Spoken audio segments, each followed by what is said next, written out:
विभव मापी आपको बताना है, ठीक है। विभव मापी क्या होता है, इसका उपयोग क्या है, ठीक है ना।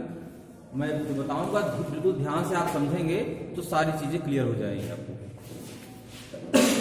विभव मापी का ये चित्र नहीं है, ये विभव मापी के क्रिया विधि को समझाने के लिए केवल एक रे डायग्राम बनाया गया है, ठीक है ना। यहाँ पर ये दोनों जो चित्र बनाए गए हैं, यह विभव मापी के उपयोग से संबंधित है।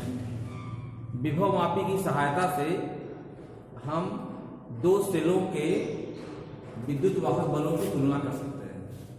उनके विद्युत वाहक बल क्या होंगे ये तो नहीं पता होंगे, लेकिन उनके विद्युत वाहक बलों की तुलना हम कर पाएंगे। या दूसरा जो इसका उपयोग है वह किसी एक सेल के किसी एक सेल के आंतरिक प्रतिरोध का मान इस विभव मापी की सहायता से हम निकाल सकते हैं। तो या तो एक सेल होगा, उसका हम आंतरिक प्रतिरोध ज्ञात कर सकते हैं। अगर दो सेल हैं तो दोनों सेलों के विद्युत वाहक बलों की तुलना कर सकते हैं। तो ये दोनों चित्र जो है उसी से संबंधित है। ये जो है आंतरिक प्रतिरोध ज्ञात करने से संबंधित है और यह दो सेलों के विद्युत वाहक बलों की तुलना से संबंधित है। लेकिन पहले विभव मापी क्या होता है, क्या इसकी बेनिफिट होती है, किस काम में लाया जाता है, कैसे काम करता है, पहले इसको जानना पड़ेगा आपको। विभव मापी एक ऐसा उपकरण है जो किसी सेल के विद्युत वाहक बल अथवा किसी परिपथ में दो बिंदुओं के बीच विभवांतर नापने के काम में लाया जाता है। या तो इससे सेल का विद्युत वाहक बल ज्ञात कर सकते हैं, नंबर एक, या किसी भी दो बिंदु के बीच का विभवांतर ज्ञात करना हो तो भी ज्ञात कर सकते हैं। अब आप ये सोचेंगे कि विभवांतर ज्ञात करने के लिए तो वोल्टमीटर भी पर्याप्त है, ठीक है। विभवांतर जो है वह वोल्टमीटर के द्वारा भी मापा जा सकता है, लेकिन इसके द्वारा मापा गया जो विभवांतर है वह यथार्थ होता है, क्योंकि यह खुद कोई धारा नहीं लेता। और वोल्टमीटर जो होता है उसकी कुंडली से होकर धारा जाती है, तो धारा के कुछ मान को एब्जॉर्ब कर लेता है, तो उसके पाठ्यांक में कुछ अशुद्धि रहती है। यद्यपि वह जो है सुविधाजनक है ना, पोर्टेबल है, उसको आप एक स्थान से अन्य स्थान तक आसानी से ले जा सकते हैं और सीधे संकेतक आपको दिखा देगा, आप मान पढ़ सकते हैं, तो आसानी से उससे मान ज्ञात कर सकते हैं। लेकिन इससे ज्ञात किया हुआ जो मान होता है वो यथार्थ होता है। कैसे होता है वो भी बताएंगे आपको, ठीक है। विभव मापी का जो उपकरण है लैब में आप देखेंगे तो इसमें केवल लकड़ी का एक बोर्ड है, इसमें कुछ और नहीं है, लकड़ी का बोर्ड है और लकड़ी के बोर्ड पर तार है ना, मैग्नीन या कांस्टेंटन का जो तार है वो तार जो है वो खिंचा होता है इस क्रम में। पहले एक सिरे से पेच लगाओ, वहां से खिंचा होगा दूसरे पर, फिर दूसरे से वही तार में ब्रेक नहीं, ऐसा नहीं दूसरा तार खिंचा हुआ है, उसी तार घुमा करके ऐसे लाएंगे, फिर यहां से ले जाएंगे। ऐसे ही एक मीटर का तार जो है वो कई राउंड में जो है घुमा करके, जैसे ये देखिए यहां से प्रारंभ है तार का सिरा, यहां से यहां तक गया, फिर यहां से वापस लौट आया, फिर यहां से यहां गया, ऐसे ही घुमाया जाएगा। तो ये 5 मीटर का भी हो सकता है, यानी 5 लेंथ का भी हो सकता है, 1 मीटर का, 6 का भी हो सकता है, और लगभग जो यूज में आता है प्रयोगशाला में वो 10 metre wire long potentiometer use में आता है। 10 मीटर लंबा तार होता है। तो यहाँ पर 10 तार लगे होते हैं। लकड़ी के एक बोर्ड पर 2 पेच लगी हुई है, एक यहाँ पर पेच लगी है तार कसने के लिए, एक यहाँ लगा हुआ है, बाकी यहाँ पेच लगा हुआ है इन तार को घुमाने के लिए, और कुछ भी नहीं है इस पोटेंशियोमीटर में, ठीक है। बात क्लियर हो गई। अब देखिए काम कैसे करता है, ध्यान दीजिएगा। ये चित्र आप देख रहे हैं, यहाँ पर एक बैटरी है। बैटरी का मतलब जब भी आप किसी सेल का विद्युत वाहक बल ज्ञात करेंगे या दो सेलों के विद्युत वाहक बलों की तुलना करेंगे तो आपको एक अलग से बैटरी चाहिए, चाहे वो 6 वोल्ट की बैटरी हो, चाहे बड़ी बैटरी का कोई काम ही नहीं है। मतलब उस सेल के विद्युत वाहक बल से ज्यादा विद्युत वाहक बल की एक बैटरी आपको चाहिए, उसकी जो पावर थोड़ा ज्यादा होनी चाहिए। इसलिए अगर एक सेल यहाँ दिखाया गया तो यहाँ 2 सेल दिखाए गए, सेलों के संयोग को बैटरी कहते हैं। तो ये जो है इससे ज्यादा पावर का सेल है, कहने का मतलब यहाँ बैटरी आप कह सकते हैं इसको। ये बैटरी हो गई आपकी, ये कुंजी लगी हुई है, ये RH लिखा है ना, ये रिहास्टेट है। रिहास्टेट का मतलब होता है धारा नियंत्रक। धारा नियंत्रक जो है यह ऐसा उपकरण होता है जो किसी परिपथ में बहने वाली धारा के मान को घटा भी सकता है, बढ़ा भी सकता है। उसको आप चलाएंगे बाएं से दाएं, धारा का मान बढ़ता चला जाएगा, और दाएं से बाएं करें घटा देगा। वास्तव में क्या करता है, ये प्रतिरोध में परिवर्तन कर देता है। जब प्रतिरोध में बढ़ा देगा प्रतिरोध को, रेजिस्टेंस बढ़ जाएगा, धारा अपने आप बढ़ जाएगी, और जब रेजिस्टेंस कम हो जाएगा, धारा अपने आप बढ़ जाएगी। धारा के को बढ़ाने के काम में लाते हैं इसको, या घटाने के काम में लाते हैं। नाम ही इसका है धारा नियंत्रक, ये करंट कंट्रोलर है, इसको रिहास्टेट कहते हैं। ठीक है, ध्यान दीजिएगा। और इस पर देखो यहाँ लिखा है एक तार लगाया गया ना, ये वास्तव में एक तार नहीं है, ये सभी तारों का संयोग, जितने मीटर लंबे तार आपके पोटेंशियोमीटर में है उसको एक बार दिखाया गया, बार बार घुमाया नहीं गया हुआ है। एक सिरा यहाँ पे है, दूसरा सिरा यहाँ ले लीजिए या यहाँ ले लीजिए। तार से होता हुआ जब पूरा तार आपका खत्म हो जाएगा तो ये अंतिम सिरा है, क्योंकि क्रिया को समझाने के लिए बार बार बनाना जरूरी नहीं है। ठीक है, और यहाँ पर क्या है, एक सेल है, एक सेल है। ठीक है, कम से कम एक सेल चाहिए, चाहे आप रेजिस्टेंस निकालेंगे चाहे जो भी निकालेंगे। अब कार्य कैसे करता है, एक सेल हमारा है, ये प्राथमिक सेल कोई है। ठीक है, इस सेल को जोड़ा गया है, इसका जो धन सिरा है जोड़ा गया है इस तार के ए वाले सिरे से। ध्यान दीजिएगा, इस तार के ए वाले सिरे से जोड़ा गया सेल का सिरा, और जो इस सेल का ऋण सिरा होता है वह एक धारामापी ये पता है आपको, जान लीजिए कि धारामापी एक ऐसा उपकरण है, ठीक है, जो धारा को तो मापता ही है, लेकिन उसमें शून्य बीच में होता है, अर्थात बाईं तरफ भी विक्षेप होता है, दाईं तरफ भी विक्षेप होता है, बीच में जीरो होता है, मतलब अविक्षेप ज्ञात करने के लिए। यहां पर बीच में क्या है, ये धारामापी आपका है। धारामापी एक ही है, ये जो 3 बार दिखाया गया 3 धारामापी नहीं है, ये कंडीशन अलग अलग है। कभी धारामापी की स्थिति यहां होगी, कभी यहां होगी, कभी यहां होगी, वही एक ही धारामापी है। इसलिए 2 को देखिए डॉट से दिखाया गया है, और एक जो है वो डॉट से नहीं है बल्कि डार्क है। ये देखिए 2 डॉट दिखाए गए हैं, 2 पोजीशन है। ठीक है, तो जो ऋण सिरा इसका है वो क्या किया गया है, इस धारामापी के एक सिरे से धन सिरे से जोड़ दिया गया है, और ऋण सिरे से एक तार को निकाला गया है, उसी तार को जौकी बनाया गया है, मतलब किसी तार को हम जगह जगह टच कराएंगे। जैसे आप मीटर सेतु वाला याद हो आपको, उसमें टच कराते थे, वीडियो आपने देखा होगा, तो उसमें मीटर सेतु में क्या करते थे, जगह जगह टच कराते थे और देखते थे कि अविक्षेप की अवस्था हमको कहां प्राप्त हो रही है, मतलब वो स्थान कहां है जहां पर कि विक्षेप शून्य हो जाएगा। तो ये धारामापी हमारा है, धारामापी का धन सिरा जुड़ा है इसके ऋण सिरे से, ऋण सिरे को जौकी बना दिया गया है। ठीक है, ये बैटरी हमारा है, बैटरी का जो धन सिरा है वह ए से जुड़ा हुआ है, और बैटरी का जो ऋण सिरा है वो कुंजी से होता हुआ, धारा नियंत्रक से होता हुआ बिंदु बी पर जाकर जुड़ गया हुआ है। तो अब जो है धारामापी में धारा 2 तरह से जा सकती, माफ कीजिएगा, तार जो आपका है ए बी तार है, इसमें धारा 2 प्रकार से जाएगी। एक तो धारा बैटरी वाली धारा यहां पहुंचेगी, यहां जा सकती है, और दूसरी सेल वाली धारा उसका धन सिरा जुड़ा हुआ है, यहाँ पे धारा इधर से जाएगी। तो एक ही तार में दो बार धारा कैसे जाएगी, धारा की दिक्कत आ गई ना। धारा हमेशा धन सिरे जाती है, बैटरी का जो धन सिरा है वो भी तार के ए सिरे जुड़ा हुआ है, जो सेल का धन सिरा है वो भी तार के ए सिरे से जुड़ा हुआ है। इतनी बात क्लियर हो गई। अब एबी में धारा जो दोनों प्रकार से जाएगी, लेकिन एक बार में एक ही मार्ग से जाएगी, समझ रहे हैं। देखिए ए बिंदु से लेकर के बी बिंदु तक, ए बिंदु से लेकर के बी बिंदु तक, ठीक है, क्या होगा कि अगर ए से बी के बीच का विभवांतर 10 वोल्ट होगा, 5 वोल्ट होगा, 20 वोल्ट होगा, 2 वोल्ट हो, कुछ भी होगा, तो वह ए से बी के बीच का विभवांतर हुआ। विभवांतर किसके द्वारा अप्लाई होता है, इसी बैटरी के द्वारा ए से बी के बीच का विभवांतर अप्लाई किया जाएगा, मतलब विभवांतर रहेगा।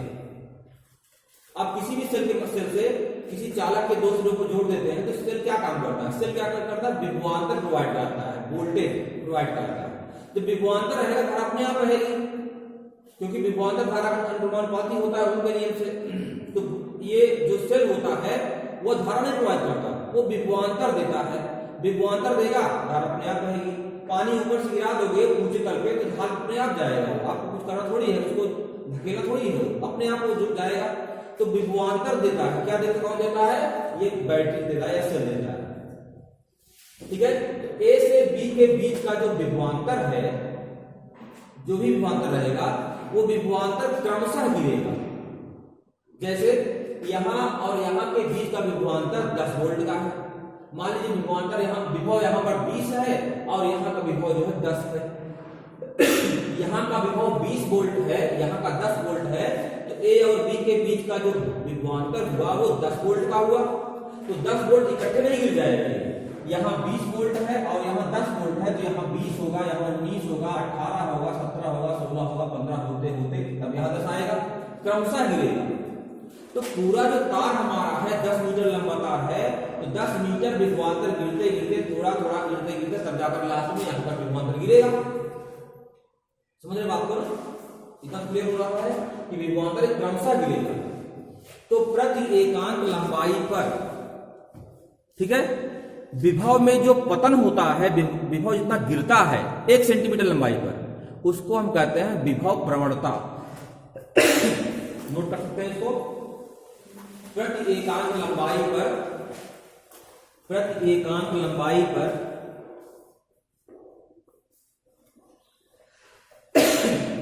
विभव पतन को ही विभव प्रवणता कहा जाता है। प्रति एकांक लंबाई पर विभव पतन ही विभव प्रवणता कहलाता है। इसे के से प्रदर्शित करते हैं। किससे दिखाते हैं इसको? के से दिखाते हैं। कैपिटल के इसका साइन है, ठीक है। विभव प्रवणता, विभव प्रवणता का संकेत के है और के की वैल्यू क्या होगी? ध्यान दीजिएगा। विभव प्रवणता हमने बता दिया पहले ही आपको कि 1 सेंटीमीटर लंबाई पर जो विभव पतन होगा, जैसे यहां से आप यहां तक गए इतनी दूरी और बस और कहीं नहीं, तो जो विभव पतन हुआ, जो विभव गिरा, मतलब इन दोनों बिंदुओं के बीच का विभवांतर, जैसे यहां 20 वोल्ट था, यहां 19 रहेगा, तो घटाएंगे आप, विभवांतर क्या हुआ? 1 वोल्ट का हुआ। तो वही 1 वोल्ट का जो विभवांतर रहेगा उसी को हम कहेंगे विभव प्रवणता। तो कहने मतलब विभव प्रवणता जो विभवांतर ही तो है। विभव प्रवणता का मतलब विभवांतर, लेकिन वो 1 सेंटीमीटर लंबाई का है। और विभवांतर V होता है IR। अगर IR की बात करें हम, तो I हो जाएगा धारा और प्रतिरोध V IR होता है। तो जो धारा जा रही है और प्रतिरोध कितना? प्रतिरोध तो तार की लंबाई के साथ बढ़ता जाता है। क्योंकि यहाँ पर 1 सेंटीमीटर लंबाई पर गिरने पर विभवांतर चाहिए हमको, उस 1 सेंटीमीटर लंबाई का जो प्रतिरोध होगा वही हमको चाहिए। V IR के फार्मूले में धारा पूरे तार को ही जाएगी, धारा तो कहीं घटेगी बढ़ेगी, लेकिन प्रतिरोध जो है जो जो तार की लंबाई बढ़ेगी वैसे बढ़ता जाएगा। तो यहाँ पर चूंकि हमको विभव प्रवणता क्या होता है, 1 सेंटीमीटर लंबाई का विभवांतर है, तो हमको यहाँ पर प्रतिरोध भी 1 सेंटीमीटर लंबाई का ही चाहिए। उसको हम दिखाते हैं रो से। 1 सेंटीमीटर लंबाई के प्रतिरोध को हम रो से प्रदर्शित करते हैं। तो के की जो वैल्यू होती है वो I × रो के बराबर होती है, जहां रो आप जानते रहेंगे कि 1 सेंटीमीटर लंबाई का प्रतिरोध है रो।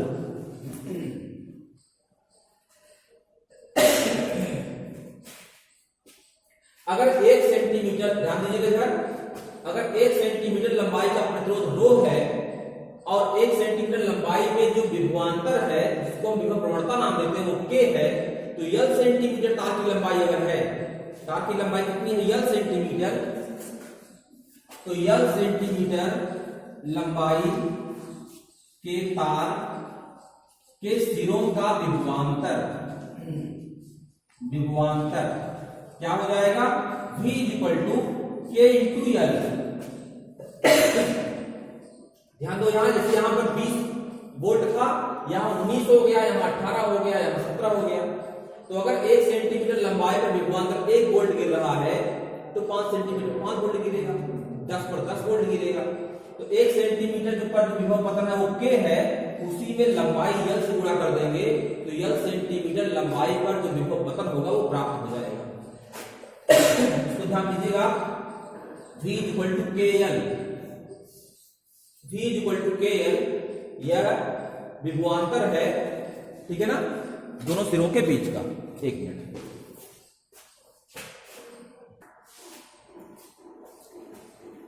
तो V इक्वल टू के एल, यह L सेंटीमीटर लंबाई के तार के सिरों का विभवांतर है। बहुत इंपॉर्टेंट चीज है, नोट कर लीजिएगा, अभी काम लगेगा इसका।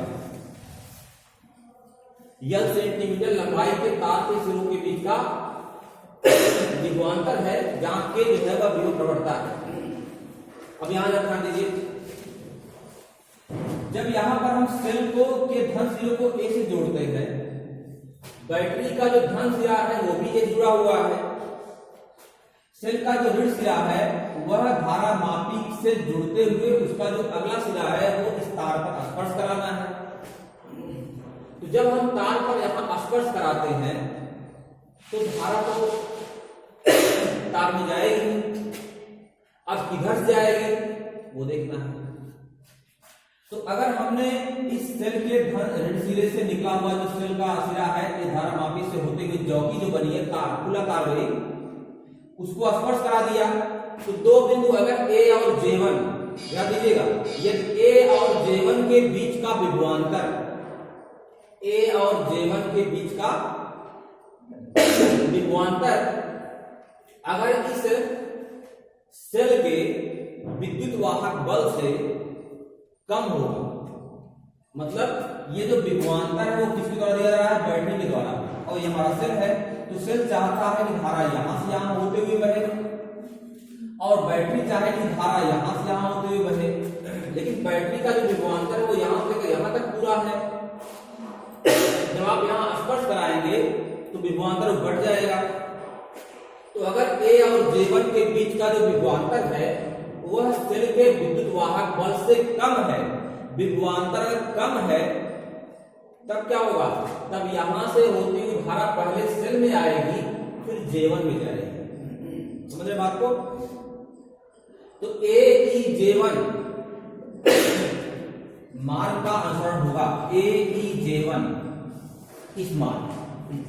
और अगर आपने इसको बढ़ाते बढ़ाते यहां कर दिया तो लंबाई बढ़ जाएगी तार की, तो A और J2 के बीच का विभवांतर अब ज्यादा हो गया और सेल का विद्युत वाहक बल कम पड़ गया, तो धारा पहले यहां आएगी, ठीक है, जहां ज्यादा विभवांतर है धारा तेज बहेगी, यहां आएगी, फिर यहां से होते हुए ऐसे होते हुए फिर ये बाहर जाएगी।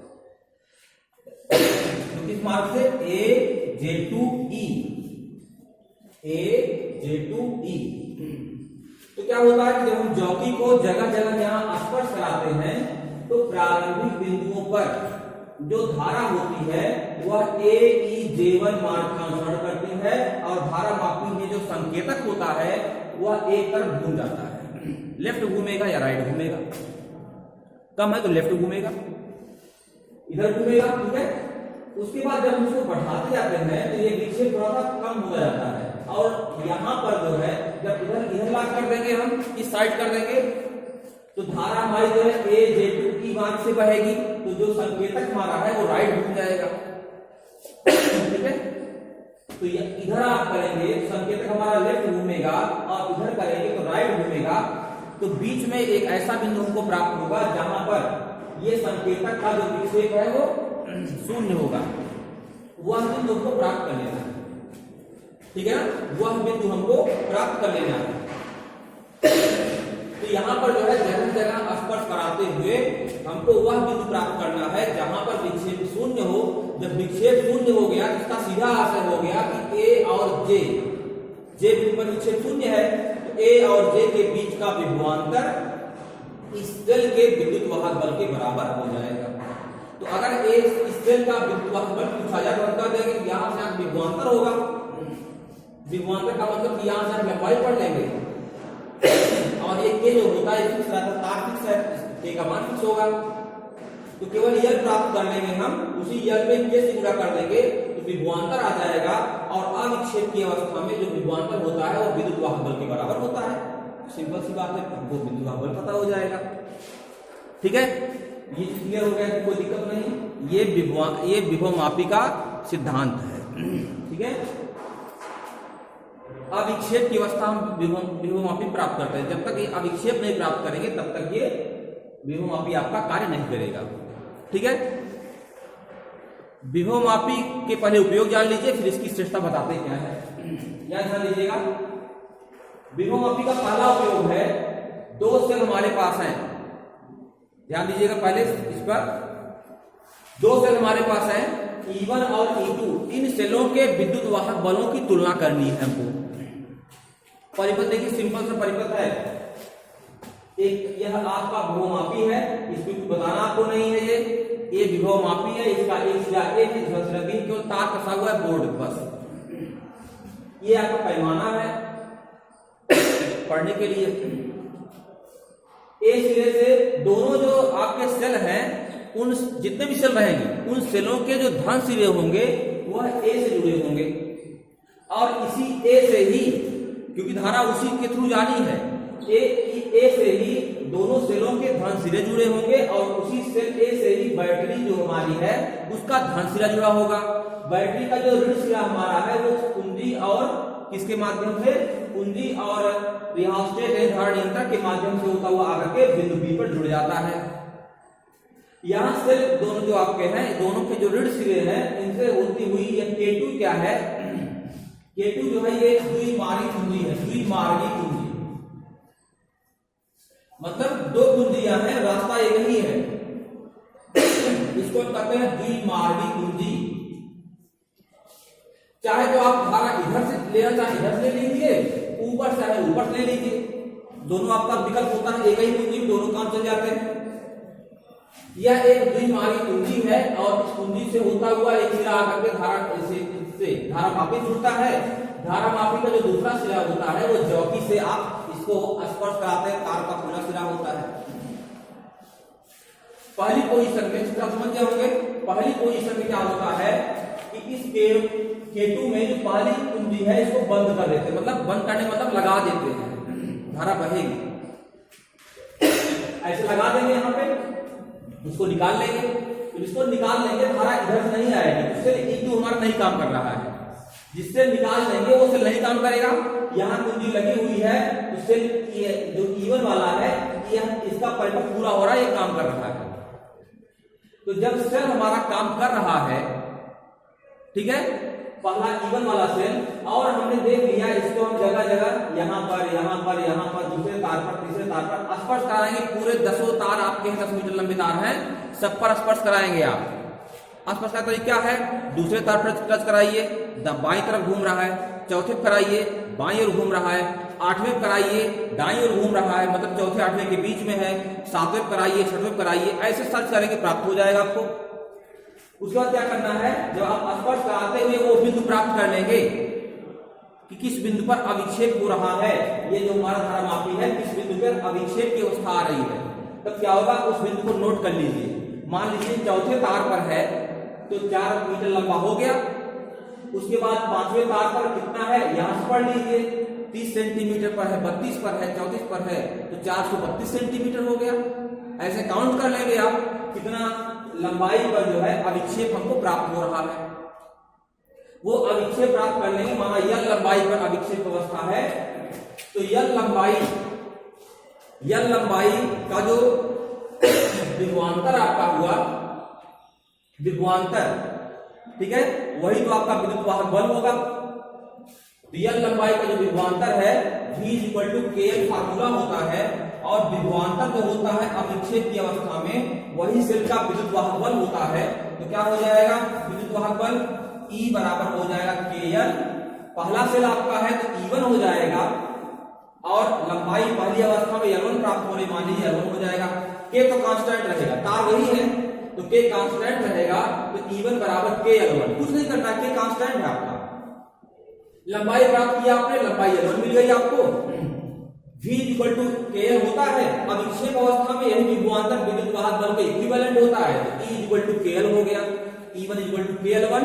यही काम दोबारा कर दीजिए, इस कुंजी को निकाल कर इसको लगा दीजिए, तो वही मान अब E2 वाला खुल जाएगा। फिर आप अविक्षेप प्राप्त कीजिए, कहां पर मिल रहा है, माना वो अविक्षेप की अवस्था L2 पर मिल रही है, तो E2 की वैल्यू हो जाएगी K × L2, उसके बाद डिवाइड कर दीजिए, आ जाएगा E1/E2 बराबर हो जाएगा L1/L2।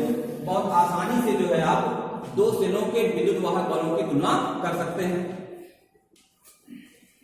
दो सेलों के विद्युत वाहक बलों की तुलना आप बहुत आसानी से कर सकते हैं, बहुत सिंपल सा नियम है, इसमें कुछ और नहीं करना आपको। दो सेलों के विद्युत वाहक बलों की तुलना आप आसानी से कर सकते हैं यहाँ पे। अब ध्यान दीजिएगा, ये तीसरा जो आपका है इस पर ध्यान दीजिए। इसके माध्यम से क्या होगा, हम किसी एक सेल का आंतरिक प्रतिरोध ज्ञात करेंगे। ठीक है, इसमें क्या है कि वही तार आपका है, विभवमापी का जो तार है 10 मीटर लंबा तार आपका है, ये पैमाना हो गया।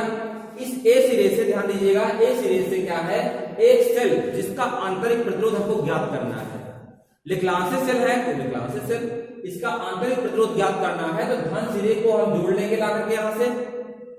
ठीक है, और ये ऋण सिरा है, ये तो आंतरिक प्रतिरोध है, मतलब सेल के भीतर ही है ये। और साथ साथ ही जाकर के दूसरे रास्ते में क्या यहाँ पे है, प्रतिरोध बॉक्स है, ये आपका प्रतिरोध बॉक्स हो गया। ये कुंजी प्रतिरोध बॉक्स का मतलब कि बाहर से आप प्रतिरोध लगाएंगे कुछ 2 ओम का, 4 ओम का, 10 ओम का, 20 ओम का प्रतिरोध लगाएंगे तो ये प्रतिरोध बॉक्स आपका है। ये कुंजी आपकी K2 है, ये धारामापी है, मतलब जो ऋण सिरा आपका है और ये कुंजी वाला ऋण सिरा दोनों जाकर यहाँ जुड़ेंगे, धारामापी के धन से जुड़ेंगे और फिर यहाँ से होते हुए आकर के ये जौकी बनेगी आपकी। इसी जौकी को आप जगह जगह टच कराएंगे, बनाएंगे। अच्छा ठीक,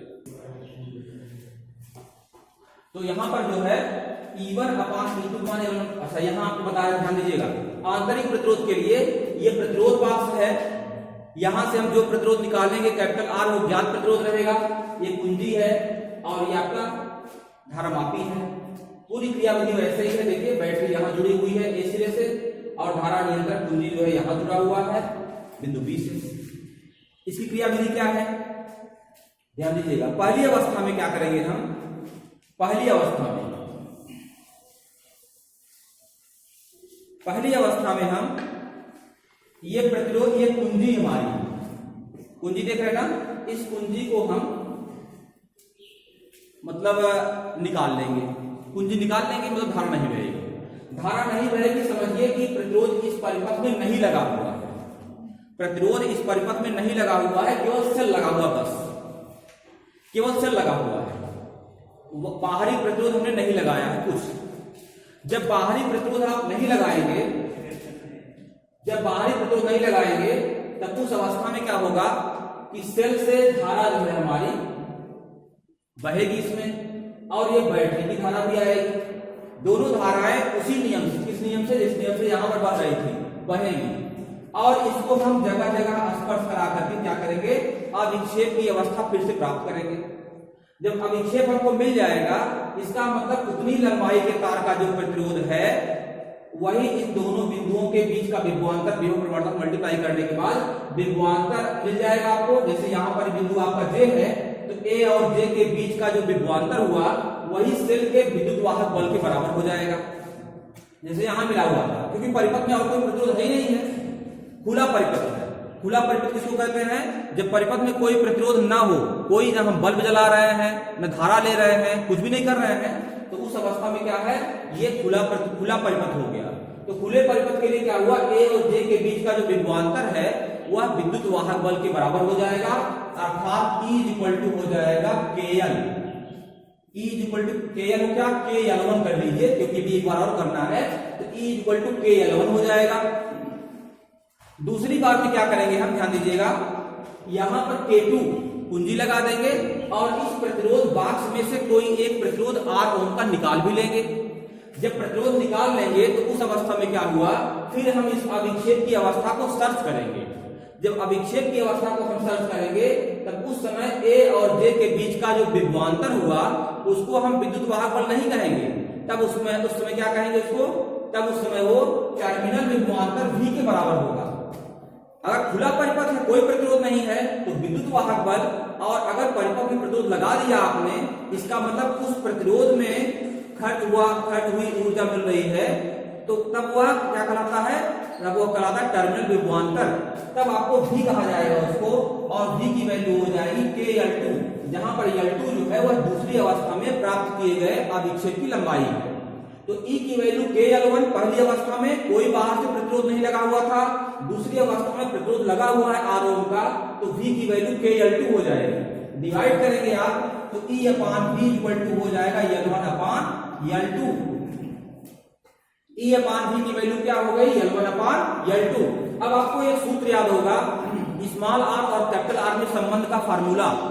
क्या फार्मूला होता है, small r equal to capital R in bracket E upon V minus 1। ये फार्मूला आपको बताया गया था। ये आंतरिक प्रतिरोध और बाह्य प्रतिरोध में संबंध का फार्मूला है और इसकी सहायता से ही किसी सेल का आंतरिक प्रतिरोध निकाला जाता है। अब इस फार्मूले में क्या करेंगे हम, small r equal to capital R, जो E अपान V आपको मिला हुआ है, उस E अपान V की जगह पर L1 अपान L2 कर देंगे हम और माइनस 1 आपका रहेगा ही। तो ये आपका सूत्र बन गया। इस सूत्र में कुछ भी नहीं करना आपको है, R जो है आप पता ही रहेगा आपको, जो निकाला आपने प्रतिरोध है 5 ओम 10 ओम जो भी निकाला हुआ है, L1 और L2 दो बार अविच्छेद की जो अवस्था प्राप्त हुई है वही आपको काउंट करना है बस। तो इस सूत्र में रख करके आप आंतरिक प्रतिरोध का मान आसानी से निकाल सकते हैं। तो यह जो आपका पोटेंशियोमीटर है उसके ये दो उपयोग हैं, एक तो है सेल का विद्युत वाहक बल ज्ञात करना और दूसरा है दो सेलों के विद्युत वाहक बलों की तुलना करना। अब जरा ध्यान दीजिए इधर, विभवमापी वोल्टमीटर की तुलना में क्यों श्रेष्ठ है, विभवमापी वोल्टमीटर की तुलना में क्यों अच्छा है, इसको ध्यान दीजिए। देखिए विभवमापी जो होता है, जब दो बिंदुओं के बीच के विभवांतर को बताता है तब उस अवस्था में क्या होता है कि उसमें से कोई धारा नहीं बहती। जब धारा नहीं बहेगी इसका मतलब खुले परिपथ पर वो काम कर रहा है, वो खुद कोई धारा नहीं ले रहा है, क्योंकि विभवमापी जब भी बताएगा अविक्षेप में बताएगा। अविक्षेप की अवस्था में धारा शून्य होती है तो उसके अंदर से धारा नहीं बहती, जान लीजिए। इसलिए वो जो बताएगा बिल्कुल प्रामाणिक बताएगा और ये इसलिए वह आदर्श वोल्टमीटर के इक्विवेलेंट है। आदर्श वोल्टमीटर जो है क्या होना चाहिए, ऐसा वोल्टमीटर, आपको आगे पढ़ाया भी जाएगा अगले चैप्टर में। आदर्श वोल्टमीटर वह वोल्टमीटर है जिसकी कुंडली का प्रतिरोध अनंत हो, मतलब उसकी कुंडली में से धारा ना जाए। लेकिन कुंडली में धारा नहीं जाएगी तो फिर वो काम कैसे करे, काम ही नहीं कर पाएगा। इसलिए धारा तो जानी जानी उसमें है, इसलिए उसका प्रतिरोध जो है वो बढ़ाने का प्रयास करते हैं वहां पे। लेकिन यहां पर बढ़ाने की आवश्यकता ही नहीं है, धारा यहां पर नहीं बह रही है, इसलिए विभवमापी जो होता है वह एक आदर्श वोल्टमीटर के इक्विवेलेंट है। एक चीज। दूसरा देखिए बहुत महत्वपूर्ण है, क्यों विभवमापी श्रेष्ठ है, ध्यान दीजिएगा। यहां से लेकर यहां तक 10 मीटर लंबा तार है। 10 मीटर लंबे तार के सिरों के बीच का विभवांतर मान लीजिए 5 वोल्ट है, ज्यादा 5 वोल्ट होगा। अक्सर 2 ही वोल्ट का सेल होता है, मैं 5 वोल्ट ज्यादा बता रहा हूं। अगर 5 वोल्ट विभवांतर 10 मीटर लंबाई का है तो 10 मीटर का मतलब हो गया 10 एक